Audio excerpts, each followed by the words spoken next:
welcome to my podcast, Spiritual Quest, with me, your host, Vibeke Garnos, always guided by spirit.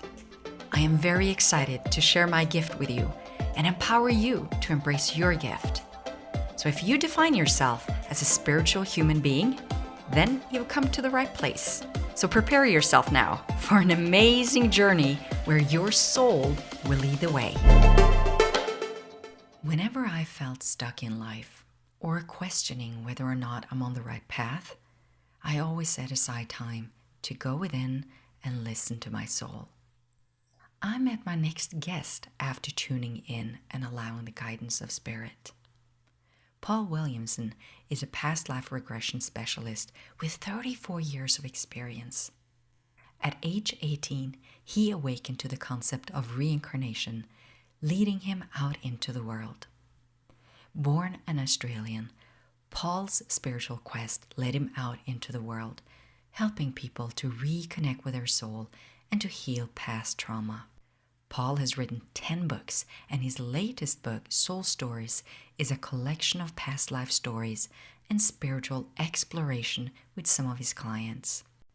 Paul and I met back in 2012 at the Life Between Lives Hypnotherapy training in the UK, where I was blessed to be able to work with Paul for a whole week. Today, Paul is back in Australia, traveling the country, simply helping people with the help of his partner Dee. I'm excited to explore this concept of reinventing life with my friend Paul Williamson.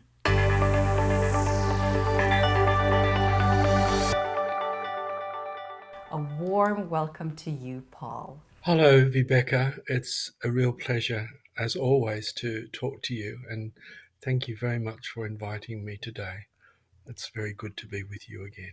Likewise, Paul. I enjoy our conversations, and like I said prior to us going on air, I support you. I love the work you do and the way you just allow yourself to be guided by listening and tuning in.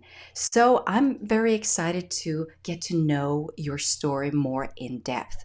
So would you please share for me and the audience here your story about how you reinvented your life? Because I know you have reinvented your life quite a bit. So would you please share your story with us?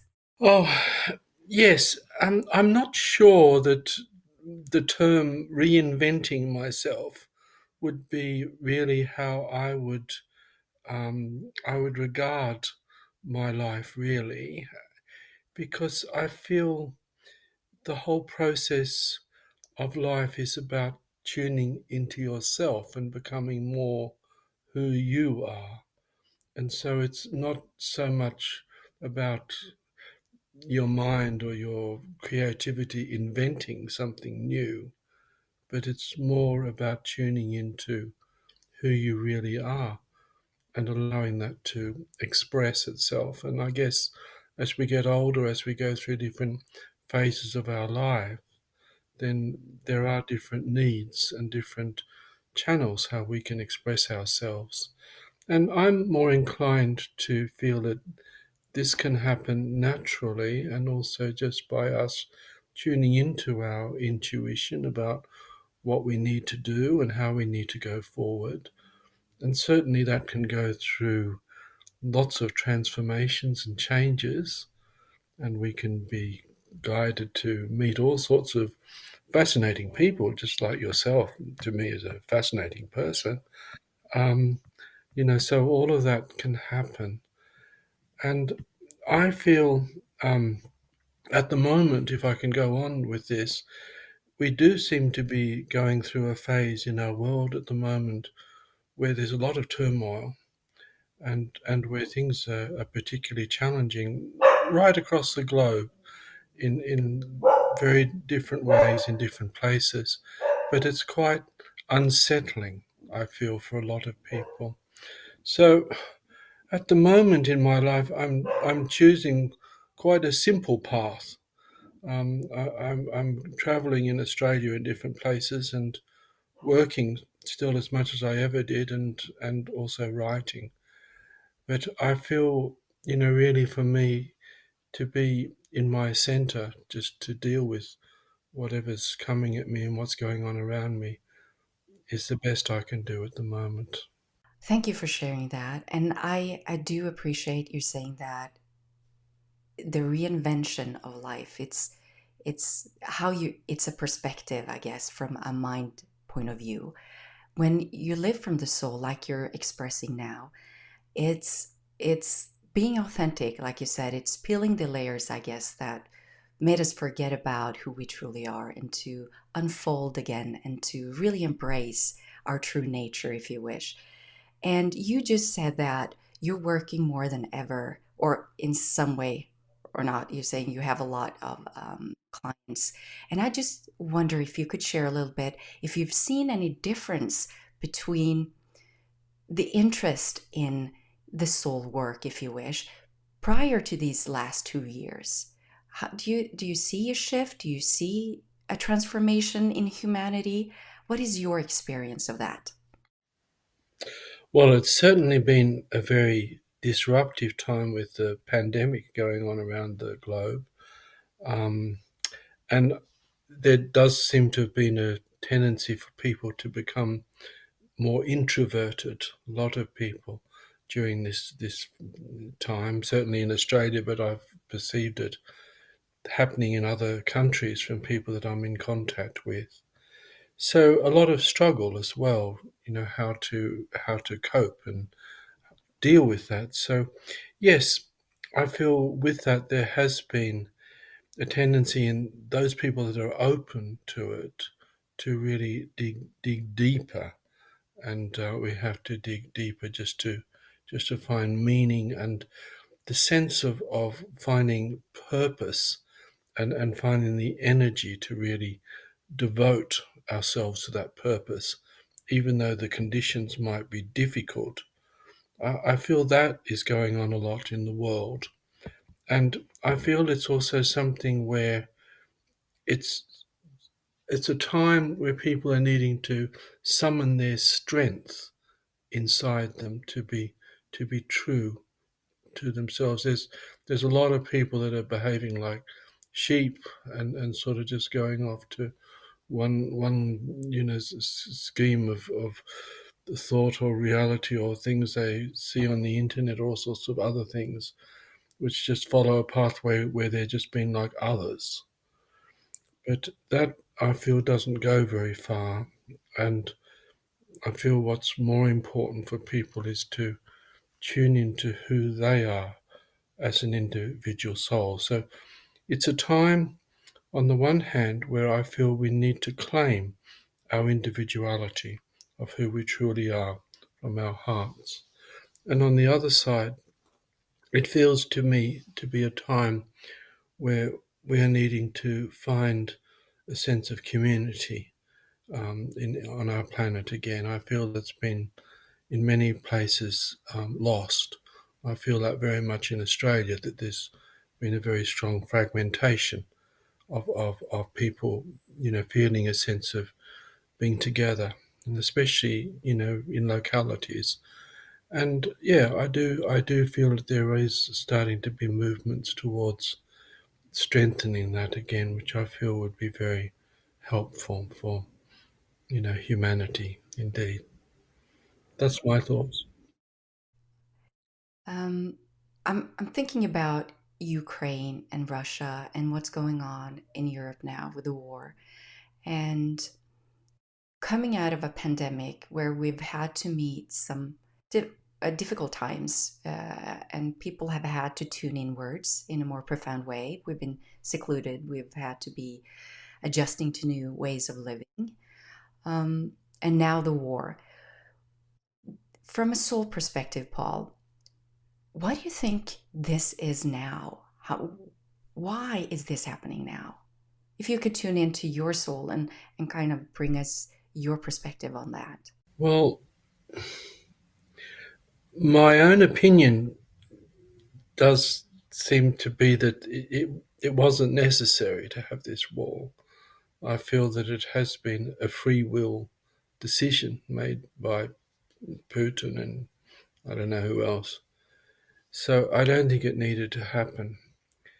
But I feel what certainly is happening in a reaction to it, The people of Ukraine are certainly valuing so much their sense of freedom and their sense of community, their sense of a life that they've built together with love. And they're not necessarily probably super people or anything like that, any different from other people, but just the fact that they're willing to stand up and even die to try to preserve something like that is so precious to them is they're suffering tremendously, but it is an inspiration to us where we can feel, well, yes, our own sense of freedom and a life where we can make our own decisions, where we don't have to fit into somebody else's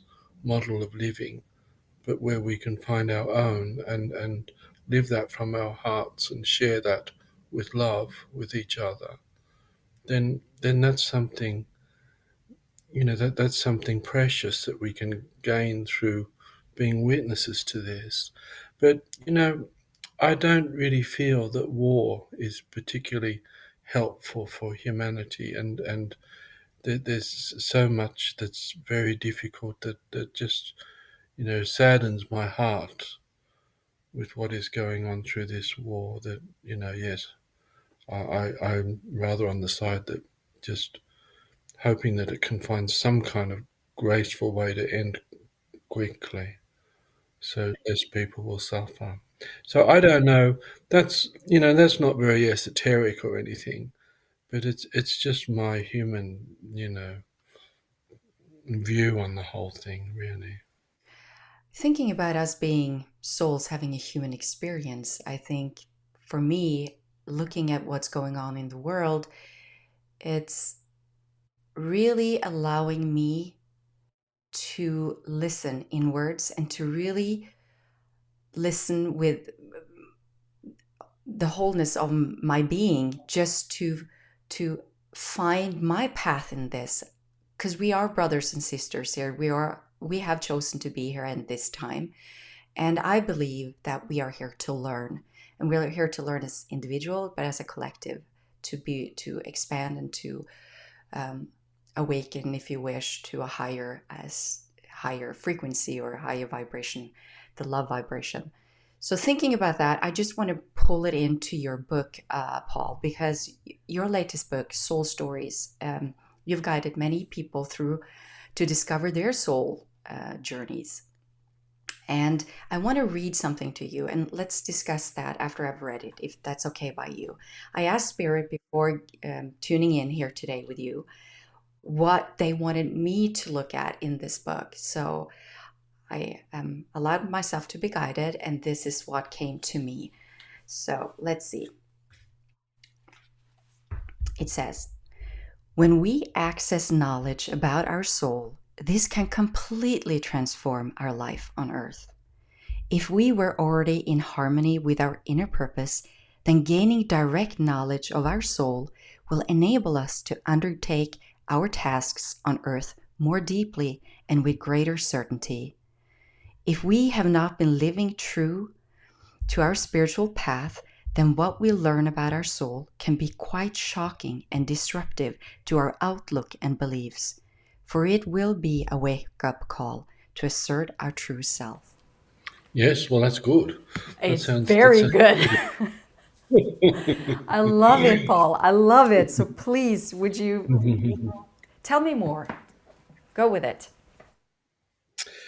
Well, the work that I do, and I guess it's not that far dissimilar from the work that you do, um, which is forming a great bond between us. But um, I want to help people connect with their souls. So I guess the people that are drawn to work with me, I don't advertise very much at all. It sort of just happens. People find me somehow. But it's really to help people connect. Well, let's put it this way. Let's make it simpler. Our heart is our center of love. And it's also, I feel, where our soul resides within us. And we are souls in a human body. And when we die, our soul lifts out from us. We rise up to the spirit world. Now, that's something you know that I know that we've both talked with so many people about. But you see, it's something to know that as a concept, and it's another thing to open your consciousness to have an experience of your soul. Now, we come to Earth for lots of different reasons. We're not here just by random. We're here also very much to find our path, whatever that might be, and to live that as fully as we can. And we're not going to do that by staying on the surface or being distracted by this or that. We're going to learn that by going deep inside of ourselves to who we are. And I feel certainly the tool that I use a lot, regression, life between lives, inner child work, etc., these are all ways where people can peel away those layers and start to become aware of their inner core. Now, we have lots of different facets to our beings. It's not simple. And we have things that we're needing to work through, things we're needing to express, and we need to work at it because it's like as we work at things, it gives impetus so that we'll be able to do it. And it's really about humans having a commitment to be true to themselves. Because if we can start to become true to ourselves, then certainly if we've built up a whole array of habits and just fitting in things we should do, duties, all sorts of stuff that we can get carried away with these days, then a lot of that will be just really stuff that we don't need at all. Because we've got to find what is our essence. And when we find what is our essence and we start to open the channels to that, then we'll find peace. And then we'll be able to make the steps that we need to be living a worthwhile life. And I feel for us in our lives today, it's not just about, what we say and what we wear and, going to parties or anything like that, but it's our energy.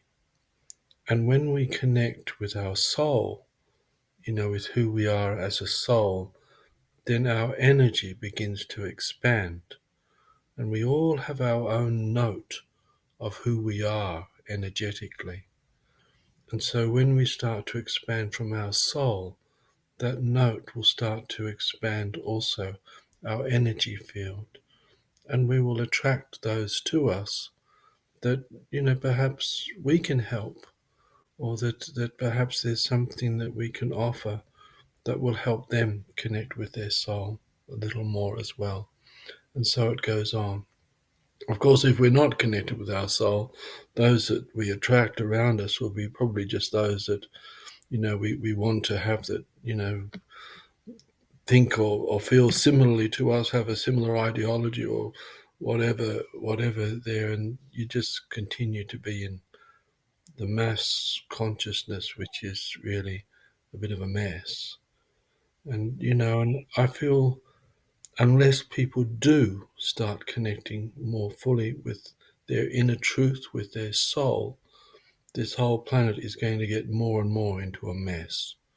So it's something which is very important for all of us to do as well as we can now, if only for our own sake, but also if we're wanting to make a positive difference to the planet.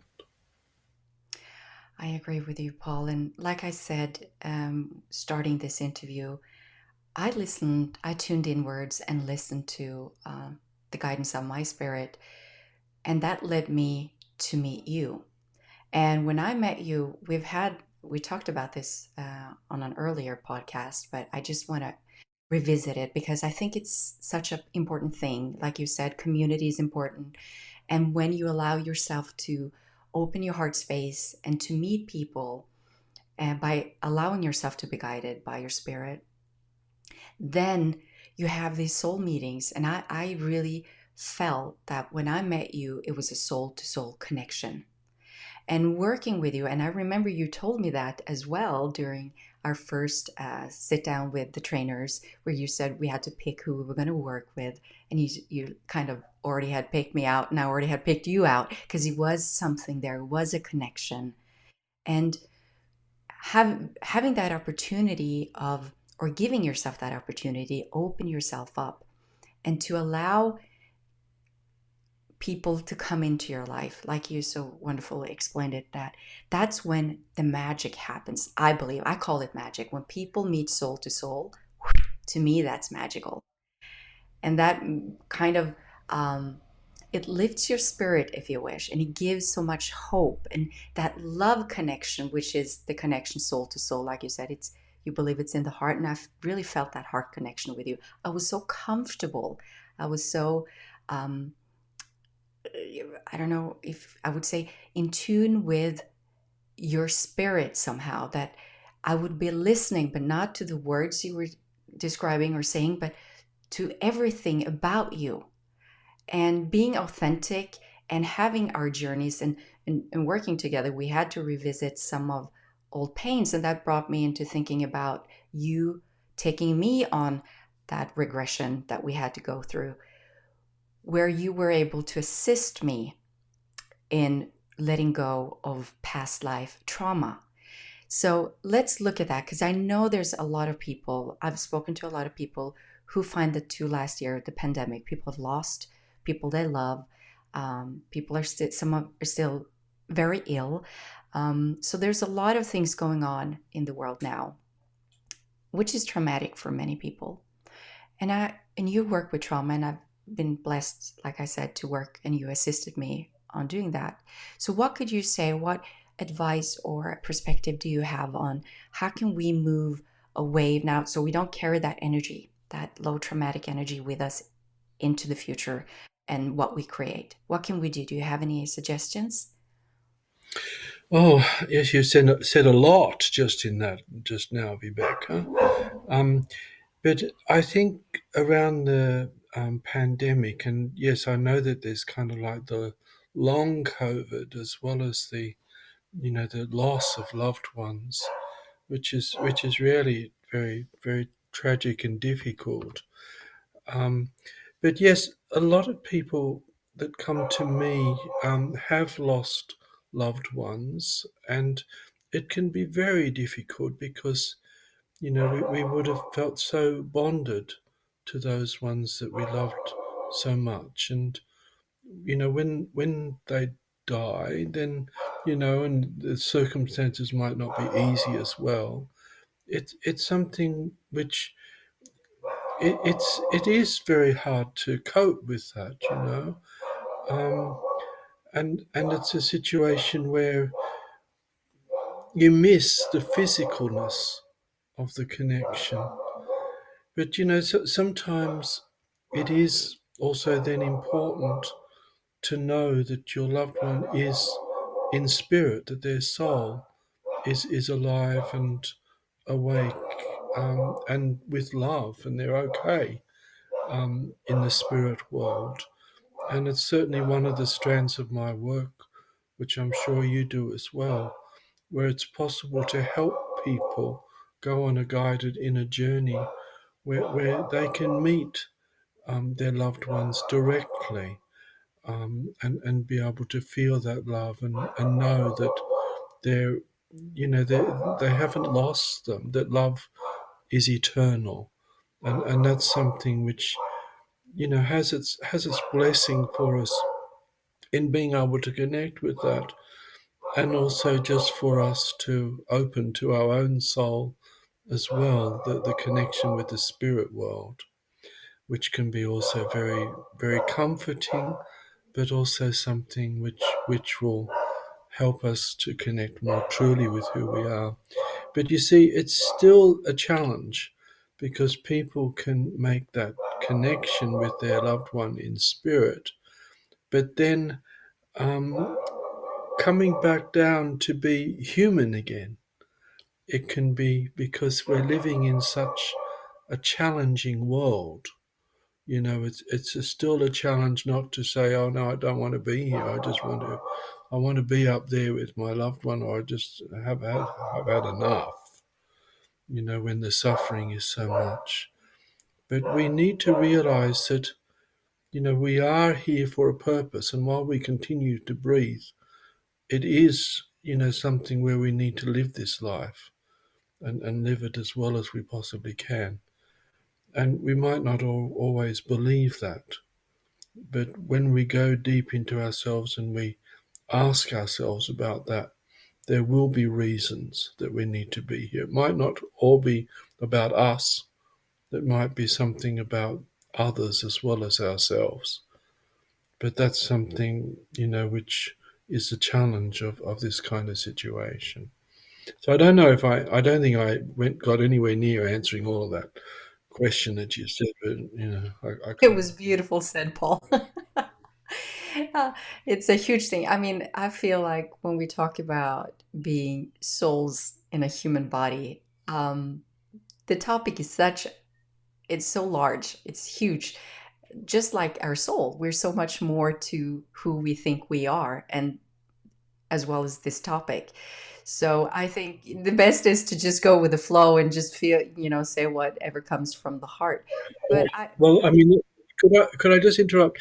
There was one other strand to what you said. I mean, yes, of course, meeting you was wonderful, and it was certainly it was meant to be. It was a great meeting, and the bond that we shared during that training week was wonderful.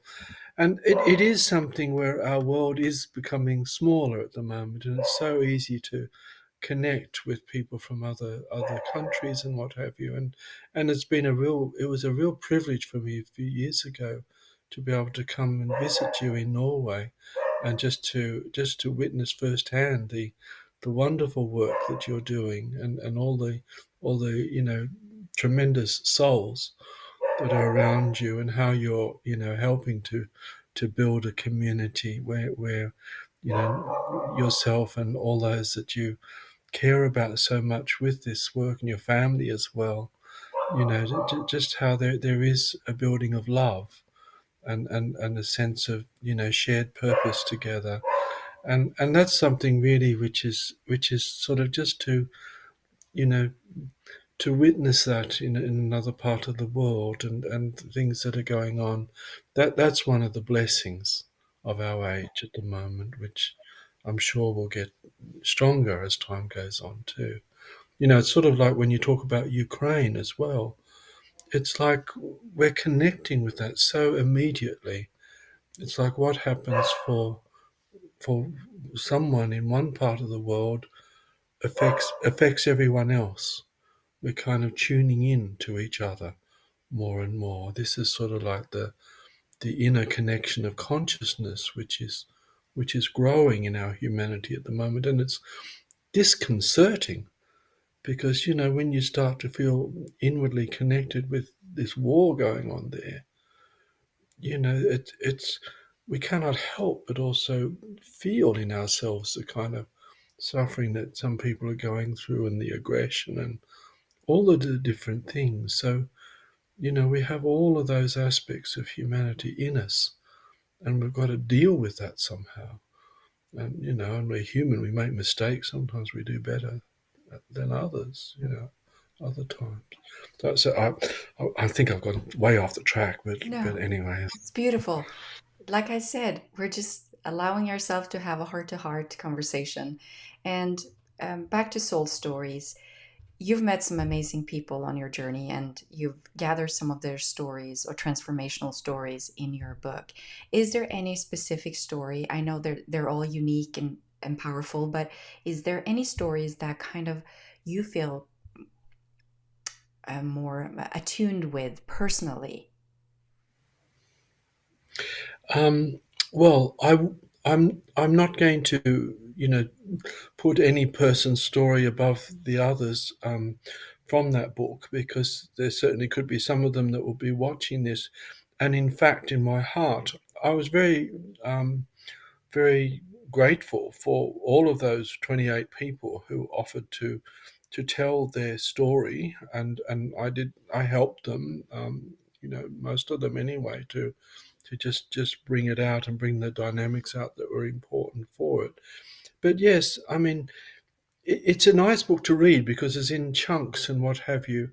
But it was interesting how all of them actually were really happy to share their soul story with others, and I felt that's something which is really beautiful. And it's just that, when we connect with our souls, yes, we naturally want to share it. Our souls are beautiful. There's love, and whatever we've been through to get there, whatever, things there, it's just part of that human experience, and we all share it. So I can't think of any particular one. In a way, it was really giving a space for each of these people to share their particular story, which is unique to them, which I could honor for what that was saying. But of course, a lot of those stories will resonate with others because you'll actually be able to, experience, well, maybe you've got um, you've experienced a loss, or you've got a soulmate, or you might have been an alien from another world, or all sorts of things. I don't know, but it's yes, but it's a nice book, and people have really enjoyed it who have read it. I've had loads of really good feedback, and I think it's the kind of book which, as people are sharing from their own experience, it will help you and others, other people reading it to feel a little bit of a path. What is their path to have to get to their soul? So I don't know if I might write another of those kind of books at some stage, because there were some people I would have loved to include, which for one reason or another didn't finally make it. But anyway, so I like it. It's a good book. Mm. Um, I agree with you. I love the stories in the book, and I also feel when each individual story has its unique lessons, if you wish, and tuning into the stories and just being part of it, it's a great way to learn about yourself. We all have our journeys, but we can all, like, we're all one, we're all connected. So any story has something for you. It's where you're at and where you're tuning in that will allow you to connect with these stories. So, yes, I totally agree with you. It's beautiful, and I understand not picking one. I was more interested in the reframe of it than, I guess. Let me try to reframe this question, Paul. Um, for you, what do you learn by, you're driven, your purpose? What gives you pleasure in sharing these stories and writing these books, and just, is that your purpose, or is this your soul calling? What does it give you? What do you, yeah. Um, yes, well, I've written quite a few books, and I think I've still got quite a lot to write. I'm sure, really. I love writing, and I don't do it just for myself. I've got to write in a way that will be something for others to gain from, really, and if that may be the case. Um, so yes, this one I've been writing like stories that I've kind of channeled, and this has been more people writing their actual experiences. So it's a kind of a bit of a different path to some of my other books of more recent times. Um, oh, I've lost my thread, Yeah. Rebecca. What was what I were you asking? questioned when I listened to you speak now, I said, does it then feel like a calling? Like you said, you're not only writing it for yourself, you wanting to share, you wanted to contribute. Is that, Yes, it is a calling. It is a calling because it is for me personally, a pathway for me to find my own inner truth by what I write and what have you. Um, and yes, it did seem like a service for all of us that contributed to that book. It's kind of like a joint collective service, um, that can be joyfully shared, with others that will read this. So yes, it's it's good. It's good. And certainly for me, writing books is a calling. I have no doubt about that.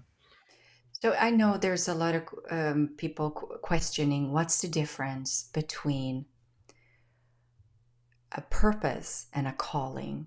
What is your perspective of that, Paul? Could you please share? Oh, that's a good question. That's a good question. Um, well, I might feel that I have a purpose in a way to, if I come across a person, um, like coming across you, for instance, I feel that there was a purpose for us to meet and a purpose for us to work together in that time. And it was a fairly brief meeting ground, really. It wasn't something where my meeting you was going to drastically, you know, bring us together for something joint, but just more that we met at a certain time for a certain period of growth. That then you got propelled in your way and I got propelled in mine after that. So it was a purpose, but I wouldn't call the meeting of us a calling. My calling is really more to do with what I did from that meeting.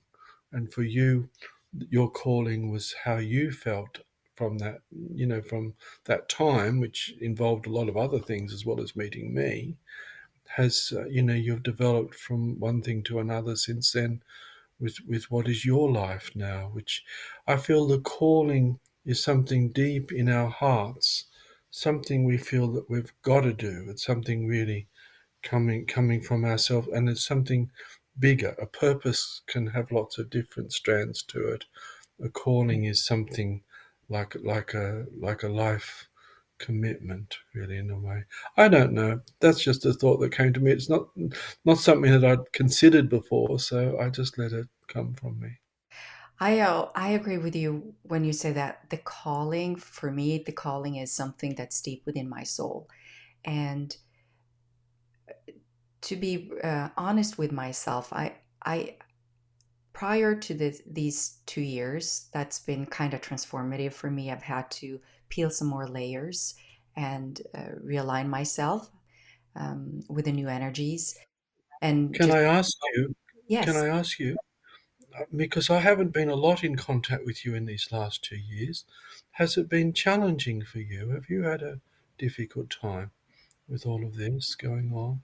yes, it's been quite challenging. I had this calling, no, I wouldn't say calling per se, since we just discussed it. Let me say that I needed somehow, my human self had a sort of a need to remove myself from what was going on in the world, to realign, to really peel the layers and see, because what used to give me a sense of purpose no longer fulfilled me. So I knew I was changing. I knew there was something within myself that I didn't see and that I need to have some more clarity on. And it's a world with a lot of things going on in the world. So I actually was guided by spirit. You know, my spirit guide Zarius, because you actually was there when I first got his name, because you were assisting me. So I heard him speak to me in 2018 and said, um, some way, leading me some way that I needed to take a break from life, if you wish. And how do you take a break from life? I'm a mother. I'm working. I have my own company. I'm married. I have commitments. It's not like I can just run away. And so I said, okay, I'll figure it out. Whatever comes, comes. I'll be open. And what actually came about was a TV show, believe it or not, a reality show in Norway called The Farm. And this is where you regress in physical form, regress back 100 years, where you can live on a farm and you live of the land and you live with nature, and you with a small group of people, and you have to run this farm the old way. no electricity, no, we have to live from the land. And it was a detox, if you wish, on all levels. And it was what I needed. But the part that I did not foresee prior is that when you come out of this, you have to watch yourself on TV. You might say that that's kind of weird. I knew that. But one thing is foreseeing that, how would that be? But you're living in it, you're in the moment, and you do your best. And then you come home and it's lagging. I mean, because you're watching, and it's like the soul watching the screen and seeing all when you pass over, because I've done this, right? And I've seen my life and what I've done wrong or what I could have done different. And it was like watching myself, looking at the screen, seeing myself in a previous lifetime, like 100 years ago, and then having a reaction from the outer world on what and on who I was on that show, or perceived to be by the ones editing it. So it raised a lot of questions in me, which I then had to really dig deeper.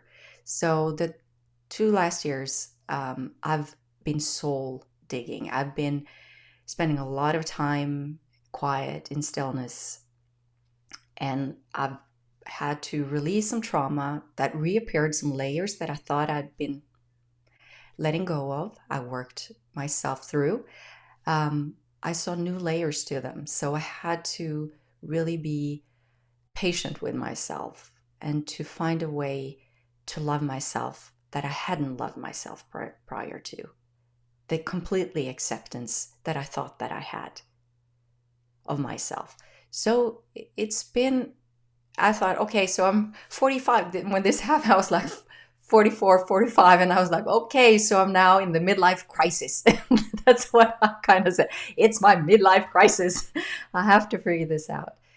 But I have a loving family and I have great friends. And so I just took that time to myself.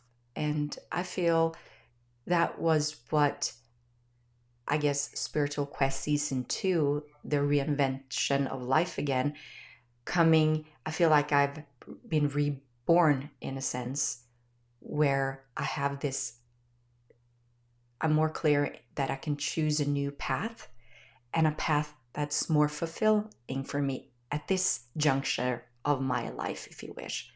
And so it's been interesting, Paul. Mm. Yeah, so thank you for sharing that, Rebecca. That's really good to know a little of your process during this time.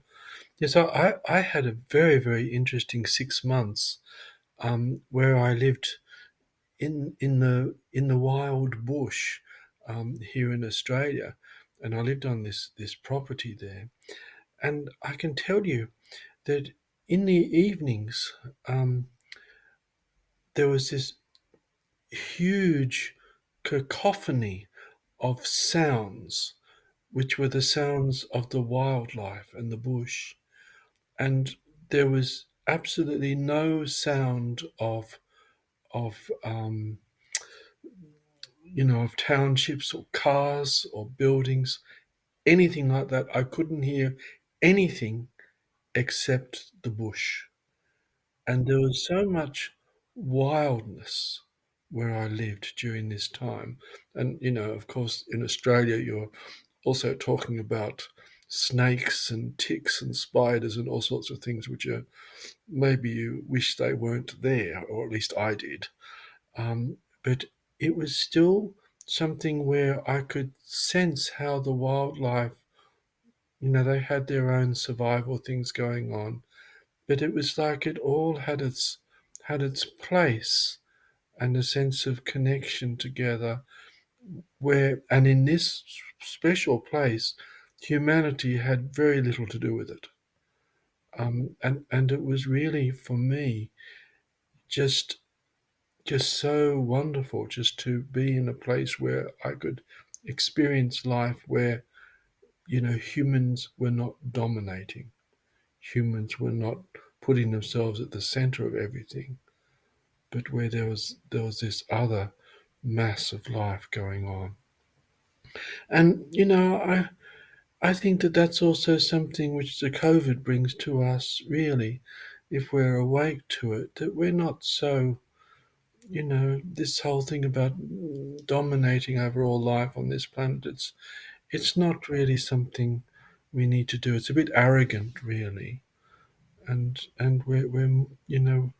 we need to find our place more, not just with each other, but with all the nature and all that is on this planet, and approach that a bit more humbly, I feel would be a really good thing. And certainly for me, being in this bush setting over these 6 months, yeah, I felt,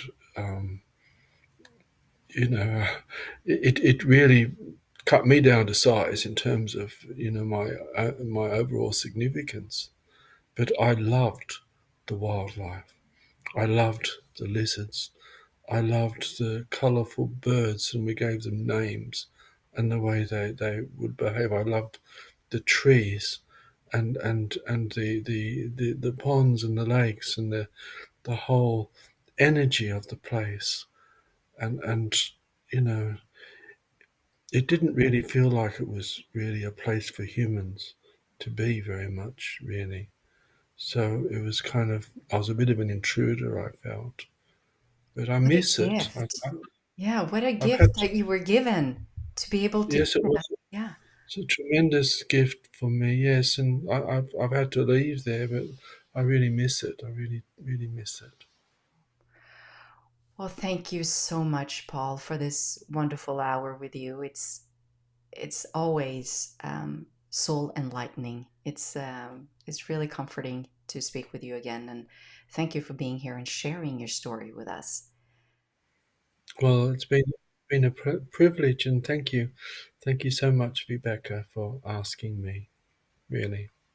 It's been a heartfelt conversation, and I truly appreciate the amazing work that you do. I really do. So, I appreciate the amazing work you do.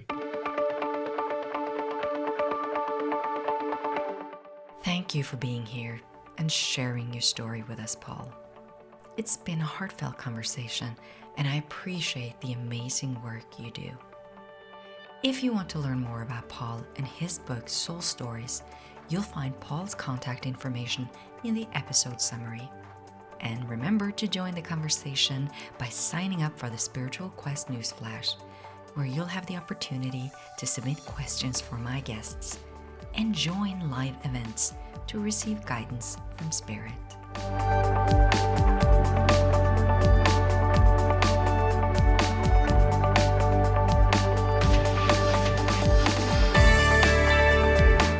Thank you so much for listening. I'm sending you lots of love and light from me, your host, Vibeke Garnås, always guided by Spirit.